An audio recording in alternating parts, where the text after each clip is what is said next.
G'day, back again. Just what I do, well, hopefully a reasonably quick video. It's a 225 old vintage padlock. It's the pocket woman only. That's the only reason I'm doing this. I haven't got any locksmith form left. I've got to get some more. I've given them all away. But these are from the 70s, this one. You can still buy them in 3 different formats. You can buy the locksmith form, which is, this was once upon a time, but I've assembled it for someone. But I haven't got any locksmith form. I'll get some more of those. You can get that one, locksmith form. You can get the exactly the same, it's an exact clone, just different keying to the 003 key, but it's red, obviously. And you can get that in the assembled version, which is same sort of font, design, plate, but it's a zinc type plate. But they are a clone of that. The parts are interchangeable. You can put that shackle in there, put the faceplate on if you wanted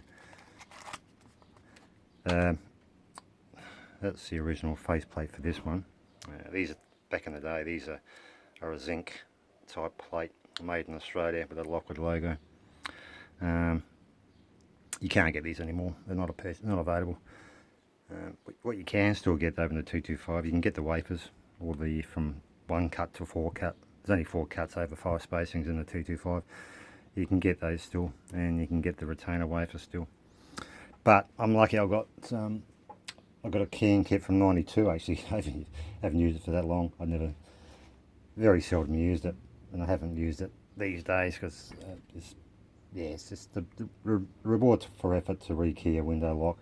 Back just an old, just say a 780 or 880 or 885 type window application. That's the kit for it. So everything's brand new. So it's 1, 2, 3, 4. They're 4 as well. They should be in there, but anyway. And all the springs, all the same. Luckily, these are retrofittable to the 225. So I don't need any 225 parts. I can use these. They're slightly different, but they're usable, and I'll show you in a minute. But anyway, when I get a few more of those locksmith, I'll actually give you one pocket woman so you can sort of have a look at it and study it and understand how they work. They're pretty basic principle, and you can assemble it to whatever key you want to do it to. Like I said, that's the plate for it. Problem is, back in the day, they were advertised as rekeyable, and they were. There's no doubt about that. But to rekey them, you have to take the faceplate off, and when the faceplate's sort of flush with the curvature of the body, there's no, you can pry it off, don't get me wrong, but you're going to ruin that bloody padlock. It's only a soft material, zinc alloy. You'll get it off, but you'll pay the price. You'll have big gouge marks, and it looks bloody disgusting. And you can't, I'll show you, to get the plug out, you've got to obviously remove the plug, push that plug retainer wafer down, but you can't get to that via the plug, and I'll show you why.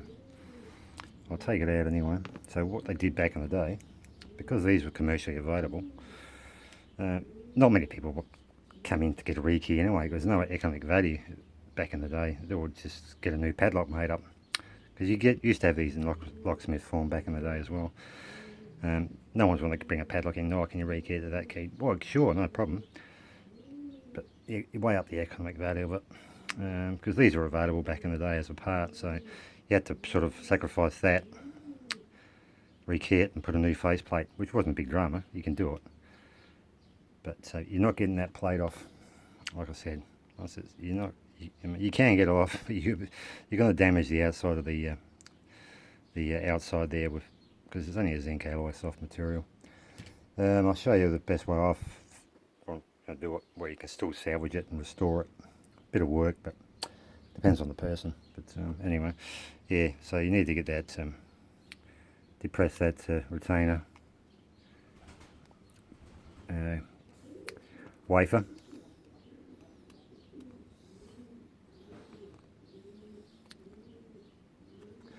So you can sort of remove the plug. Just be aware if you've got the faceplate off, which you would have anyway. Just hold that finger over the actuator. They can pop out. So that's the wafer that holds it down. It's a very heavy spring too, which is designed to be that way, so it keeps that in that upper position and locked in the body at all times. Yeah, you can't get to it, manipulate it. You can get a pokey tool right down the back, not a problem, but you cannot get into that. You can see it, the wafer, because the part of that wafer is hidden in the actual plug.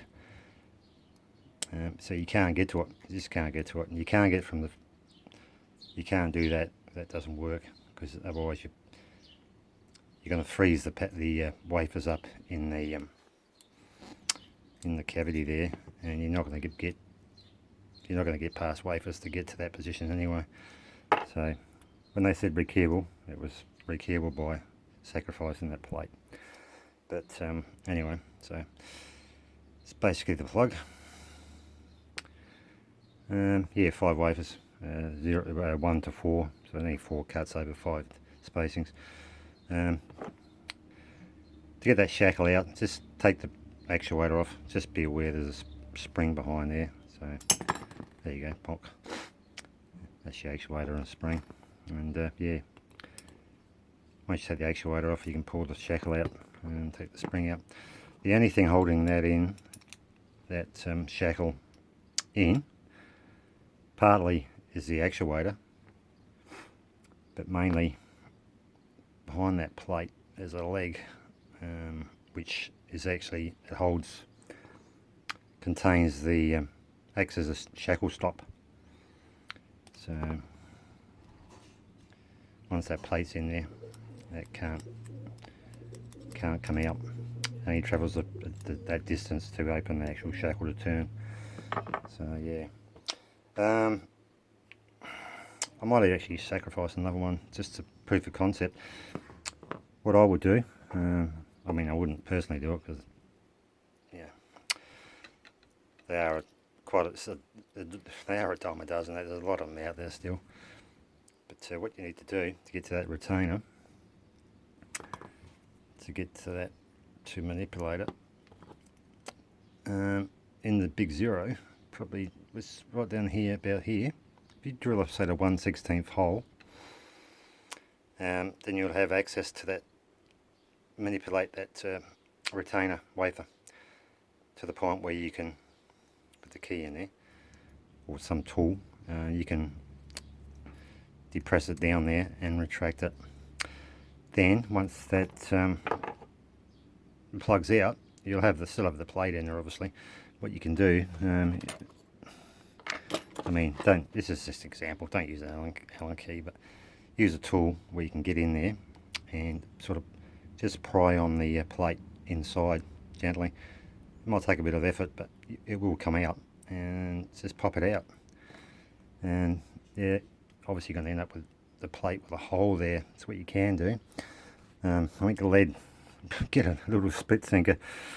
It's a very soft material and it's got a low boiling melt point, so maybe put a little split sinker in a bloody spoon over a flame, let it get to liquid form, and just pour it in the hole. Don't worry about the inside, you're not going to see that, to the point where it covers the hole, and just sort of, this is a lot of effort for this, I know, just sort of shape it into, to cover the hole. And what you can do, I've already done half of this, by the way. You can see how I've sort of linched it with a little brush on the Dremel, little wire brush. You can get it up nice and shiny. Yeah, and just linish it and feather it out. It's not, you won't probably get it perfect, but once it's in there, the average punter is not going to know. They wouldn't have a clue. The only person that's going to know is you. So anyway, so I'm pretty confident you can get it down to close to that original condition. Maybe not lead, I don't know. TR does the casting, so, and that's the stuff he uses. I think it's called wood and metal. It's got a very low melting point, so maybe you can use a bit of that, and yeah, feather it in. But what I'll do down the track, not now, but I'll sacrifice another one. I'll do that. That's proof of concept. We'll drill a hole. We'll just take it apart and we'll repair it and see how it turns out. Again, down the track. Yes, just a few interesting things too. They come out in little. There's a couple of subtle differences there. The log body on the brown one is slightly higher, but that could be just the way it is. But you see the actual bevel edge there is different from that one. It's a really deep bevel as compared to that one.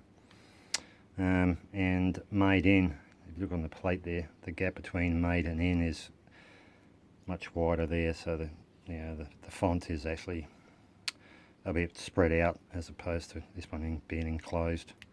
So there's a difference there, and on the shackle, the hardened stamp on the shackle is pretty confined on the shackle as opposed to this one being a bit more elongated. So I reckon I'm going to go with this. This is the early version to this one. It's got a feel about it, boy.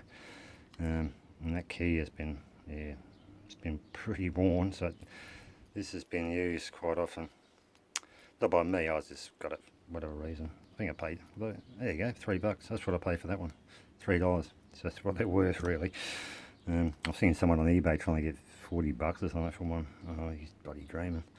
I mean, good luck to the guy if you can, but you have to be pretty. You got too much money if you're going to buy that. But this is actually a gas key, which shares the same profile as the 225, so which is fine anyway. As long as the profile is the same, it doesn't matter what. So that would have been a gas key out of it, the old gas cap at some stage. But yeah, I've cleaned it up with like I said, with a briar brush on the Dremel. Just got in there and got all the grime out.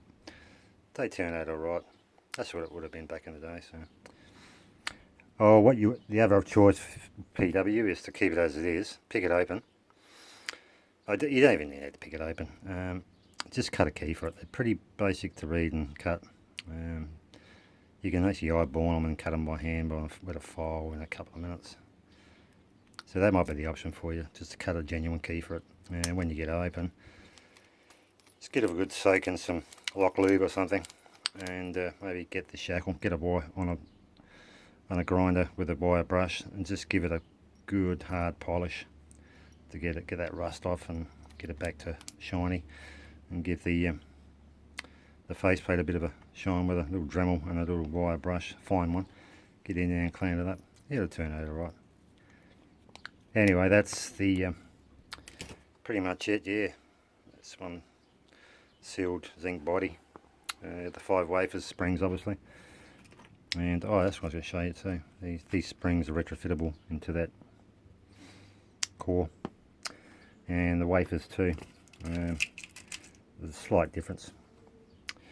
That's from their window locks, 780s, 880s, and 885s for back in the day. It's the new wafer, and that's the genuine wafer from the old vintage one.